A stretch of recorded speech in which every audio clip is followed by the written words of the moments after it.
Good morning সবাইকে। যদি অবশ্য আজকে গুড মর্নিংটা একটু বেশি তাড়াতাড়ি হয়ে গেছে। এখন বাজে 4:30 মতো। আর এই দেখো, তো আজকে হচ্ছে শনিবার। আর আজকে তাড়াতাড়ি ওঠার এই একটাই কারণ মার খুব ইচ্ছা করছিল বড় মার কাছে যেতে।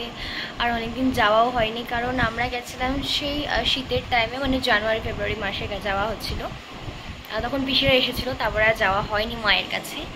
তো ভাবলাম যে আমার পরীক্ষাটা হয়ে গেছে, আর এর পরের দিন মানে 18 অগস্ট যেহেতু আমার বার্থডে, তো তার বার্থডের আগের দিন ঠাকুরের কাছে পুজো দেওয়াটা ভালোই হবে। তো সেই কারণে, আর দিদির এবার ফার্স্ট টাইম, ও আগেরবার যেতে পারেনি, ও হোস্টেলে ছিল, বাট এইবারটা যখন ও এসেছে তখন ওকে নিয়ে যাওয়া যাক। তো একেবারে স্টেশনে গিয়ে দেখা হচ্ছে। এখনকার জন্য বাই বাই। দেখতেই পাচ্ছ এখানে আমি, দিদি, মা আর বাবা কিন্তু টোটোতে একদমই উঠে পড়েছি। আর আমরা যাচ্ছি এখন স্টেশনে। আমরা অনেকটা সকালবেলা বেরিয়েছিলাম, মানে বলতে গেলে ভোরবেলায় বেরিয়েছিলাম, যার কারণে রাস্তায় কিন্তু লোক ছিল না বললেই চলে। জানো তো, দিদির সঙ্গে ঘুরতে যাচ্ছি অনেক দিন বাদে, কারণ ও তো এখানে আসেই না, ও তো থাকে হোস্টেলে। আমার মনটা ভীষণ খুশি ছিল, কারণ অনেক দিন বাদে আমি আমার দিদির সঙ্গে ঘুরতে যাচ্ছি। অনেক ভোরবেলা উঠেছিলাম আমরা, আর আমাদের চোখ থেকে তো ঘুমই যাচ্ছিল না, আমরা ঘুমিয়ে পড়েছিলাম। বাট হট করে ঘুমটা ভাঙলো এই দাদুর সুন্দর বাঁশির আওয়াজ শুনে।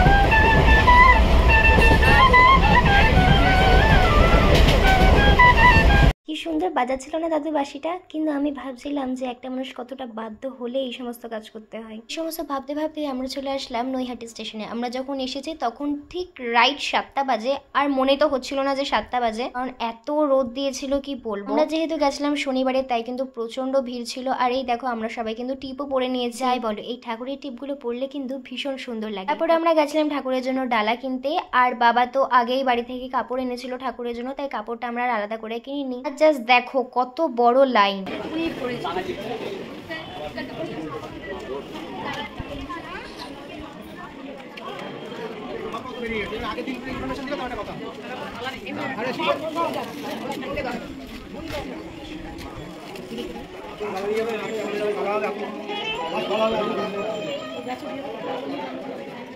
কিছুক্ষণ অপেক্ষা করার পরেই কিন্তু আমরা মায়ের মন্দিরের একদম পেছনে দাঁড়িয়ে পড়েছি। আমরা আগেরবার যখন এসেছিলাম তখন কিন্তু মন্দিরের সামনে দিয়ে ঢুকেছিলাম, কিন্তু এইবার আমাদের সবাইকে মন্দিরের পেছন দিক দিয়ে ঢুকতে হয়েছে। জানি মন্দির কমিটি থেকে একদম স্ট্রিক্টলি আমাদের বারণ করে দেওয়া হয়েছিল যে কোনো ভিডিও বা কোনো ফটো তোলা যাবে না, কিন্তু এত দূরে এসে মার যদি একটা ছবি না তুলি তাহলে সত্যিই অনেক খারাপ লাগতো। আমাদের কিন্তু বেশিক্ষণ দেরি হয়নি, কারণ অনেক জনাকে মানে একসঙ্গে মন্দিরের ভেতরে ঢোকানো হয়েছে। মায়ের কাছে এসেছি, আর মায়ের একটা ফটো না কিনলে হয় বলো, তাই আমরা একটা ফটো কিনে নিলাম। আর ফটো কেনার পরেই কিন্তু বাবা আমাদের পুজোর প্রসাদটা খেতে দিয়ে দিল, আর এখানে কিন্তু মাও খেয়ে নিল প্রসাদ।